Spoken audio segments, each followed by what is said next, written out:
Ciao. That's sponsored by Remote HQ. Collaborate like you're in the same room. Go to remotehq.co/minutes for a free trial. And when you're ready to launch, use the code MINUTES for 3 months free. That's Remote HQ. Don't try to follow me. I have a cab waiting. Eradicator! Please, I can say a lot more than a couple if you'd like, but I'll just keep talking until you tell me not to. Well, no, you're good. I'm hoping that you will say more than a couple, and it stands to reason that Dave Hamilton would be able to say more than a couple of words because he's got more than a couple of shows. You know him from Mac Geek Gab, you know him from Gig Gab, you know him from the Small Business Show, and of course, you know him from being here. Thank you, Dave, for joining us today and playing our game. I love playing your game. No, thanks, man. I appreciate that. We're not doing the game today, though. I apologize, because that might confuse people, because they might think, wow, we're spinning the wheel of stuff. It's only Wednesday. No, we're not doing that today. We're doing basically something that was born of last Friday's macOS Can Live. And I'll keep this short, because people have heard it. But basically, I was musing over the fact that I got up Friday, and like all the news was that Snoopy had taken over the Apple homepage, because Apple, on its TV channel, Apple TV Plus, was producing its own Peanut series. And the joke was, when I started this show in 2006, that's obviously, the kind of sentence that I would one day say. Yeah. Well, there are a lot of things about Apple that we surprise ourselves by one day saying, aren't there? Well, I guess so, yes. In fact, that is the reason that it's one of the reasons I wanted to have you on today. So yesterday, I had Jeff Gamet on. Nice. And I made the mistake of conflating a few stories. So I started off asking him what had wowed him. And then I was like, really? That surprised you? And then I realized, well, no, I haven't gotten to the surprise yet. I'm going to try to keep those separate today unless they're the same answer for you. But I'm curious, just starting, back in 2006 up to 5 minutes ago, what has Apple done that has wowed you? See, I'm going to break the rules because I want to go back just a hair. Mm-hmm. To maybe 2005, if I can, and call 16 years, 15 years, and fit all this right in. Because Apple really gave podcasting a shot in the arm and allowed us to do what we do. I don't think without Apple, really, and truly, it was Steve Jobs, right, taking an interest in podcasting. I don't think without that, we would be doing this here today. I'm not sure this medium would have caught on as much as it did. And that was to me a wow moment. I mean, I could say, if you want me to stick in the last 15 years, it's really easy to say I was wowed by the M1. And I'm still wowed by the M1. So I can play by the rules if you want. But if I'm allowed to not play by the rules, then I want to say podcasting. Well, okay, so here's the thing, because this is something that I don't do often, but can I ask, how would you feel about me arguing with you about the podcast thing? Let's argue. All right. My friend Augustrometer had a business. That business was called iPodderX. iPodderX was a thing where you paid him not much money. I can't remember how much it was, but not much money, and it was a podcast aggregator. And Apple came in and basically put on it, what's the word I'm looking for? Basically told August and Ray, his business partner, because it's called iPodderX, we'd rather not sue you. We're going to suggest that you change the name of this thing, maybe take some time, maybe retool. August has actually on this show said that Apple looked at their source code, asked for review copies, so didn't even buy it. Asked for review copies, and then they found a lot of what they had done in iPodderX in iTunes. All of that aside, Apple welcomed podcasting in, kind of crushed a growing ecosystem, I think, not only with iPodderX, but Podcast Alley and other things like that, and then basically sat on it for 12 years. Would you agree with that? Yeah, and yes, I would agree with that. I mean, to a degree. Right. They've paid attention to it. Let's look at what it is and what it isn't, because podcasting makes Apple $0, right? True. And it costs Apple more than $0. I mean, there are employees, and there is an entire team, in fact, that is paid presumably fairly well to do their jobs and maintain the directory and promote shows and do all of that. And does it promote Apple's brand? Yes, of course. but it also is just for the community of podcasts, right? So, I mean, yeah, they came and shut down a lot of businesses, but I think it opened. So it shut down those businesses, but look at the doors that it opened. I would argue that it opened way more doors, you, me, millions of other people, than it shut. August. Okay. Maybe Dave Slusher, right? Like, Well, I'm not even thinking about August and Dave. I'm thinking about, like, if you want to develop an app, that's great. Come on into the App Store. In fact, we'll set up this whole thing where you can sell, and we'll take 30%, you take 70%, unless you make less than $1 million, in which case you take 85, we take 15. Want to publish a book? Great. We got to wait for you to sell that. Do a TV show, do music, do all kinds of things. Got tons of ways for you to sell. Do a podcast? Good luck trying to find a way to make money. Now, a combination of my consistency and, of course, the work that Backbeat Media does, and a decent amount of listener support. I mean, there have been lots of ways that I have actually been able to make a living as a podcaster over the past several years. I'm not convinced that had Apple not gotten into it, I wouldn't have been able to do those same things. You're right. Technically, all of the things that we do happen without Apple, right? Apple doesn't. There's no part of this that is only unlocked by Apple doing a thing, except for legitimizing it and creating a podcast directory that they put on every single computer running Mac OS or whatever version of Mac OS it was called back in 2005. Okay. Tiger. Wasn't it Tiger? I think you're Tiger. Right. I think that's right, because we did our first episode of Mac Geek Gab about Tiger, which was the then current version of Mac OS, and 2 weeks later, Apple's podcast directory came out. So, yes, all of that makes sense. And I hope none of that sounds like sour grapes, and I hope that nobody is, upset by what I just said. It's just something that honestly has come up for me like for a number of years, and it really, part of it might even be the fact that the very first time, like the day after they put podcasts in iTunes, they said, and Steve Jobs is going to do a podcast. He's going to be a guest on a podcast. And we're like, well, who's it going to be? What podcast is he going to be on? And it was ABC, right? Who I don't think had a podcast the day before there was an iTunes podcast directory. So whatever. I'm a bitter. Well, when I started this show, I could have said I was a bitter young man, Dave. I don't think just say that anyway. Okay. It's fine. I'm a bitter. We're allowed to argue with each other here, so if somebody wants to argue with you, I'm sure there's a way they can find you. No, I don't think so, Dave. I don't think. Okay, perfect. Even better. All right, so that is the thing that has wowed you, and sorry to. I don't even want to say take issue, because it is a wow thing. It's just always a thing that Well, anyway, wow. Okay. Wow. So what has surprised you over the last 15? That Apple is becoming a contender for being a video producer. Apple is a producer of video content, right? They are, and they are working very hard to be one of the top producers of video content. So that, like, if you rewind 15 years and tell me, oh yeah, Apple's going to be in the business of producing their own video content, I'm not sure I would have believed you. So, so there you go. Like that is a surprise. And it'll be interesting to see if they can succeed. Obviously, they are attempting to buy their way into the market, and they thankfully have hordes of cash to do that with.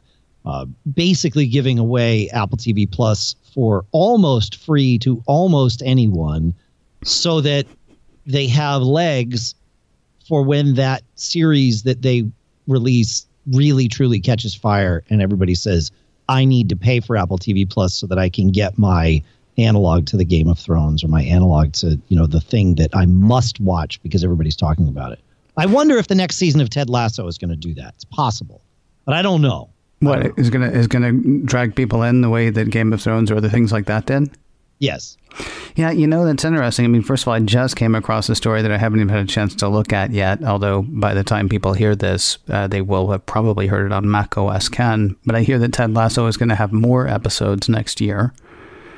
So that does make it a bit better. I think the problem is Ted Lasso from the outside just looks like another goofy comedy. That's the problem. Yeah, but if you've watched it, it's amazing. it's amazing. But so like maybe, yeah, so Game of Thrones, probably not. Like that had its own legs before it was Game of Thrones, right? Enough people knew about it. It's serious instead of funny, though. So is Ted Lasso. Yeah. Right. But you know, as soon as you put Ted Lasso is not at all what I thought it was going to be. I watched it because I like Jason Sudeikis, and then it was suddenly, wait, that's not okay. I like this. What's going on? Yeah. It's weird because it's goofy in a lot of ways, and yet it's incredibly mature in a lot of ways. His panic attack, I'm grateful to be able to say that I have never had that on the street, and I can only think of 2 times in my life that I've actually had what I would consider to be a bona fide panic attack. But man, that was spot on. And that's, you know, it starts off with a goofy thing and who's that guy and why is he so dumb? And it ends up, it's the show of 2020 as far as I'm concerned. Absolutely. Yeah. So maybe Ted Lasso season, 2 or whatever, right? That would be season 2. We've only had 1 season of it. Yep. Yeah. Yeah. So Ted Lasso season 2 becomes that thing that draws people in, or it's something else, right? And that's whatever that is. Apple is smart to buy time and buy exposure to viewers until such time happens that people just say, well, I need in, like, see, where's me? So. Yeah, even if there's not a Sex and the City to go, way back in the day, or even if there's not a Game of Thrones to be a bit more recent. Or a Mandalorian. Look what Disney Plus did. Or a Mandalorian. Or, gee whiz, the stuff that they're doing right now with the Marvel Cinematic Universe. I cannot tell you how excited I am about what's happening in WandaVision, but I'm also not going to say why I'm so excited because I don't want to do any spoilers or anything like that. I wonder, do they need a Ted Lasso? Do they need a Game of Thrones? Do they need a Mandalorian? Or can they just take the time? Because oh, no, they can take the time. That's the thing. They are in no rush, and they are proving it. Like they have no qualms about being like, yeah, extend it out 6 months. It's fine. Don't worry about it. Like that in some circles, they are taking a PR hit for not charging people for this service, right? Like it clearly speaks to it's not successful yet, right? At least not on the scale that Apple feels like they can charge everyone for it. And they're happy to take that hit every day and pour millions and millions or more into creating content for this thing. And they are starting, unlike Netflix and unlike HBO and unlike Disney Plus, Apple is starting with all, and I'm using air quotes, original content, at least things you haven't seen on other places in the past, right? Netflix and all the other ones have legacy content, either their own or things that they've bought, whereas basically everything you see on Apple TV Plus is new. So it's going to take some time. And I realize there's some asterisks there with, some of the foreign series that they're bringing in and doing things with, but by and large, it's all new. So it all is just taking development dollars. It's crazy to think that you could do this, but they're they're in a unique position atop the corporate mountain, as it were. I do want to jump to the future, but there's one other thing really quickly. If not for COVID-19, we're paying $5 a month for Apple TV Plus right now, or we're not because we decided not to, right?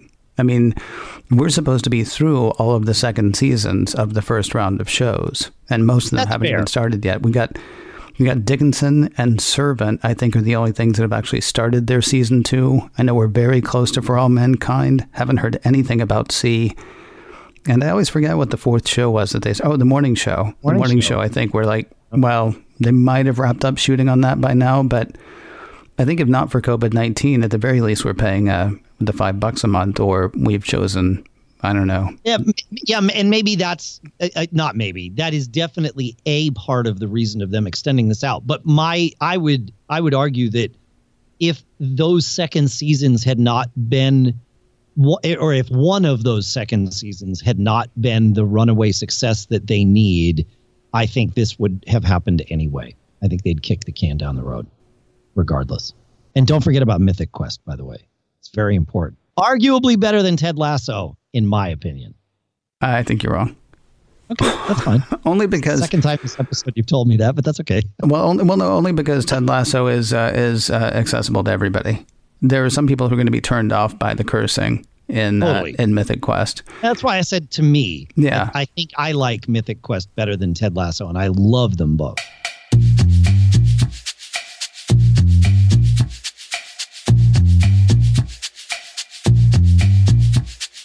Dave takes us to the future in a moment, but first a word from Remote HQ, letting you collaborate as if you were in the same room. Work's not what it was a year ago. You can't walk over to somebody's desk and show them something. Let's say you want somebody to check out a website or try to visualize an idea. You can't put something in front of them and point at it. Actually, yes, you can with Remote HQ. Whiteboards, notes, surfing the web. Remote HQ gives you a browser-based place to collaborate so you can make sure the people you're working with see what you're saying, not just saying they see it. All of this with no downloads, no installations. Meeting participants don't even have to sign up for anything. They just click the link you send, and they're in. Try it with your team. Go to remotehq.co/minutes for a free trial. And when you're ready to launch, use the code MINUTES for 3 months free. Give Remote HQ a try. Go to remotehq.co/minutes for a free trial. And when you're ready to launch, use the code MINUTES for 3 months free. And now more fighting words with Matt Geek Gab's Dave Hamilton. So we've argued about podcasts. We've argued a tiny bit about television shows. I don't want to argue about the next 15 years. I want you to just go running. I don't know if you've got Apple's blank check. I don't know if you've got a time machine that shows exactly the way it should go. But I want Dave Hamilton to look 15 years ahead. What is the thing that either Apple has done, something that you want Apple to have done? The field is yours. Run whatever direction you want. Right. So we have, let's look at what we have right now, what the foundation of the next 15 years is, right? We've got Apple, the media company. We've hashed that out. But there is Apple, the technology company, that is at the core of all of this. And the media company doesn't happen without it for a variety of reasons. We've got M1 Max now, which are just beginning that story. We've got the Apple Car, which I think is actually happening, despite public fits and starts. I think the project has always sort of been moving along. And we've got some version of wearables, right? I mean, right now the watch, but I feel like we're moving, so that's what we have to start with, right? We've got the phone, obviously. So we got the phone, M1 Max, we've got the car, we've got wearables. Let's drive this forward. And I think, as we drive this forward, we're seeing a convergence of all of this stuff, right? Like blurring the lines between, right now, the watch and the phone is a great example of blurred lines, right? They operate interchangeably with each other. They do things. You do things on one that are better suited for the user experience of one, and then you move to the other. But it's all sort of the same data. It's all the same you. It's the same experience. And I think that will get better. The interaction between desktop and phone, I think that line is going to get very blurred as we're able to get more power into the handset so that it's a thing. You just have the one thing you carry around with you, and then maybe you have a bigger screen in different places. One of those places might be your car. One of those places might be your desk. But you're just having your thing with you, and maybe your thing stops being the thing in your pocket and it becomes the thing on your wrist or the thing on your eyes.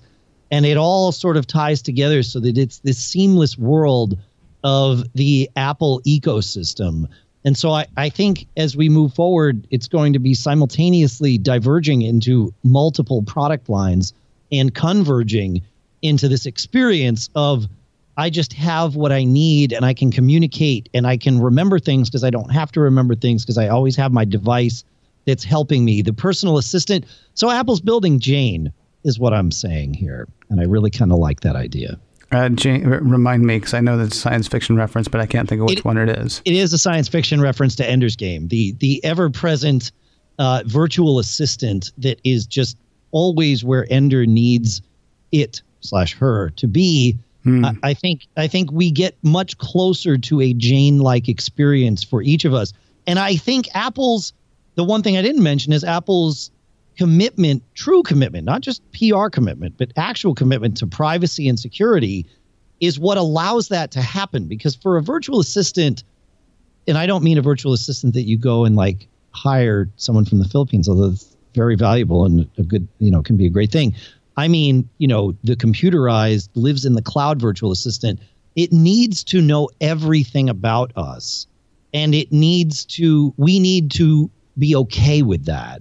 And Apple has set itself up in this position to make, Siri or whatever it's called that in the future, because many of us, certainly not all of us, but many of us will trust that virtual assistant to know all the things and maybe not any of the others. And Apple's keep it all in one ecosystem thing makes that more seamless. So I think, yeah, we're going to have all these devices, our car and our desk and just even whatever we have on our person as we're walking around be that thing that leads to Jane.